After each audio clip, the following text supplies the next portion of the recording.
बिस्मिल्लाहिर्रहमानिर्रहीम। अस्सलाम वालेकुम। आप देख रहे हैं एमरा न्यूज़ और मैं हूं आपका होस्ट नदीम हैदर। आज एक नए वीलॉग के साथ आपके सामने हाजिर हुआ हूं और आज जिन मौज़ूआत पर हम बात करने जा रहे हैं उनमें सबसे पहला मसला है, क्या इमरान खान साहब नाअहल होने जा रहे हैं, इसके कितने इम्कानात हैं, और उसके साथ साथ हुकूमत की जानिब से आल पार्टीज़ कॉन्फ्रेंस को आगे करने का जो ऐलान किया गया है, क्या वाकई तुर्किया में होने वाला ज़लज़ला और उसके नतीजे में होने वाली हलाकतें इसकी वजह हैं, या फिर इसके अलावा कुछ और ऐसे मसाइल हैं जिसकी वजह से इस कॉन्फ्रेंस को आगे किया जा रहा है। और तीसरा नुक्ता जिस पर मैंने आज बात करनी है कि ब्लूमबर्ग की रिपोर्ट आई है कि पाकिस्तान से बड़ी तादाद में डॉलर्स अफ़गानिस्तान जा रहे हैं और उसके बदले में हमें क्या मिल रहा है, दहशतगर्दी। जी हाँ, ये तीन नुकात हैं जिन पर मैं थोड़ी तफसीली गुफ्तगू करूँगा। सबसे पहले जो मौजू है वो है इमरान खान की नाअहली।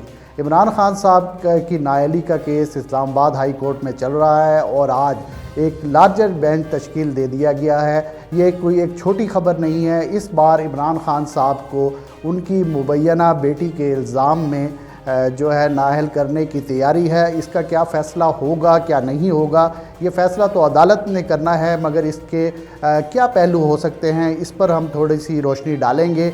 इमरान खान साहब की जानिब से जो इलेक्शन कमीशन में गोशवारे जमा कराए गए, उन पर यह इल्ज़ाम है कि उनकी एक तीसरी बेटी हैं जिनका नाम है टेलिया वाइट, और उन्होंने अपने गोशवारों में उसको ज़ाहिर नहीं किया। तो पाकिस्तानी हुकूमत के पास और अदालतों के पास क्या ऐसे ज़राए हैं कि जिससे वो इस बात की तहकीक करेंगे कि इमरान खान साहब की तीसरी मुबैना बेटी भी मौजूद हैं, जिनकी केयर टेकर और जिनकी जो गार्डियन है वो जमाइमा खान है। लेकिन इमरान खान साहब की जानिब से ना ही कभी इस बात की तस्दीक की गई, ना ही कभी तरदीद की गई कि आया कि वो उनकी बेटी हैं या नहीं हैं। उनकी जानिब से अदालत में भी जो जवाब जमा करवाया गया था उसमें उन्होंने ये नहीं कहा था कि ये मेरी बेटी नहीं है, अलबत्ता उन्होंने ये कहा था कि वो इस वक्त असम्बली का हिस्सा नहीं है, लिहाजा इस बात का इतलाक़ उन पर नहीं होता। उन्हें इलेक्शन कमीशन की जानिब से ही डी नोटिफाई किया है और उनका कोई ऐसा इरादा नहीं है कि वो दोबारा असम्बलियों में जा सकें। और इससे पहले भी 4 मरतबा ये दरख्वास्त जो है अदालत में पेश की गई और जज साहिबान ने ख़ुद ही इनकार कर दिया कि वो इस केस को नहीं सुन सकते।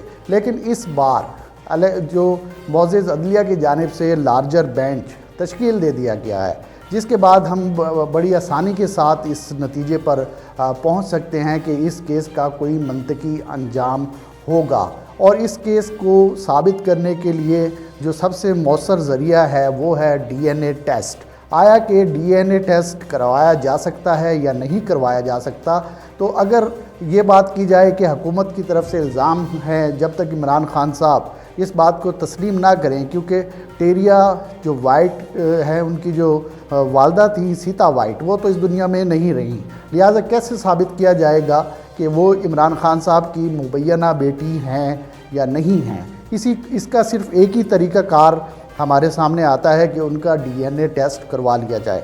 लेकिन ये डीएनए टेस्ट करवाना कोई इतना खाला जी का बाड़ा नहीं है, क्योंकि वो इस वक्त पाकिस्तान में मौजूद नहीं हैं। और अगर पाकिस्तान हुकूमत की जानिब से ऐसी कोई दरख्वास्त बरतानिया में पेश की जाती है या मगरिब के सामने रखी जाती है, तो उनके लिए जो सबसे बड़ा नुक्ता है वो ये है कि क्या ये इंसानी हकूक़ की ख़िलाफ़ वर्जी नहीं होगी।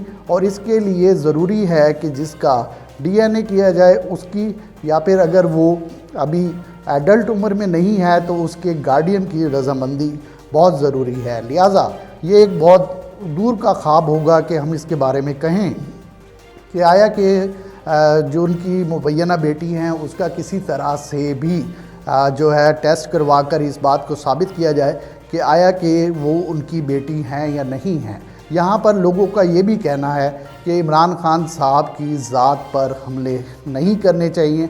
उन्हें कोई और केस नहीं मिला तो उन्होंने यही एक केस आवाम के सामने रख दिया कि उनकी एक तीसरी बेटी भी हैं। और लेकिन यहाँ पर मसला ये नहीं है कि उनका ज़ाती मसला है या नहीं मसला, यहाँ मसला है सादिक और अमीन का। और अगर सादिक और अमीन की हम बात करें तो अगर हम थोड़ा सा नज़र डालें تو امریکہ کے جو صدر تھے بل کلنٹن، ان کی کچھ غیر اخلاقی کچھ اسکینڈل سامنے آئے تو قوم نے اس بات پر اعتراض نہیں کیا تھا کہ یہ ان کا ذاتی معاملہ ہے یا ذاتی معاملہ نہیں ہے، بلکہ ان کو صرف اس بات پر نااہل کر دیا گیا کہ انہوں نے پوری قوم سے جھوٹ بولا ہے۔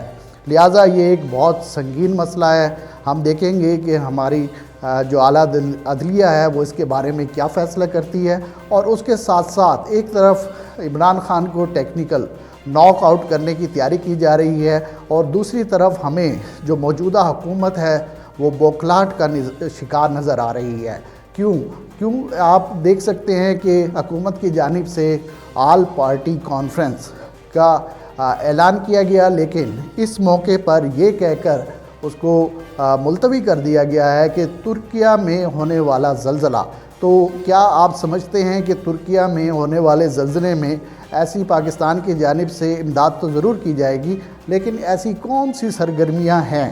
وہ زلزلہ نہایت افسوسناک بھی ہے۔ اس زلزلے میں قیمتی جانوں کا جو نقصان ہوا ہے، جس پر جتنا افسوس کیا جائے وہ کم ہے، لیکن کسی بھی ملک کے معاملات، حالات اور فیصلے کسی دوسرے ملک کی وجہ سے تبدیل نہیں کیے جاتے، کیونکہ اگر وہاں پر ایک قدرتی آفت کا سامنا تھا تو پاکستان کو اس وقت دہشت گردی جیسے افریت کا سامنا ہے، جسے لڑنے کے لیے کوئی اگر حتمی لائحہ عمل اپنایا جا سکتا ہے تو اس کے لیے ضروری تھا کہ آل پارٹیز کانفرنس جلد از جلد بلائی جائے۔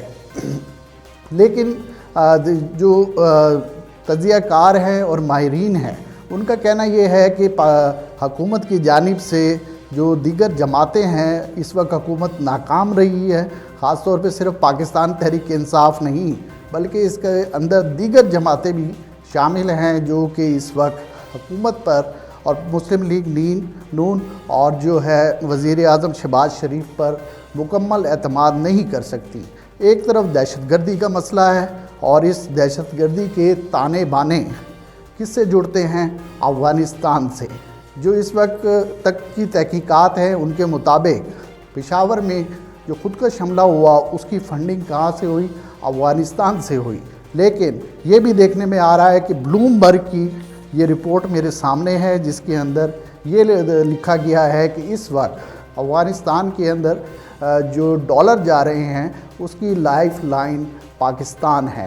افغانستان کو ایک دن میں تقریباً 1 سے 1.5 کروڑ ڈالر کی ضرورت ہوتی ہے، جبکہ بین الاقوامی اداروں کی جانب سے انہیں صرف 4 کروڑ ڈالر دیے جاتے ہیں، جس میں سے پاکستان سے جو ڈالر یہاں سے تقریباً جا رہا ہے اس کی جو تعداد بنتی ہے وہ ہے تقریباً 50 لاکھ ڈالر روزانہ۔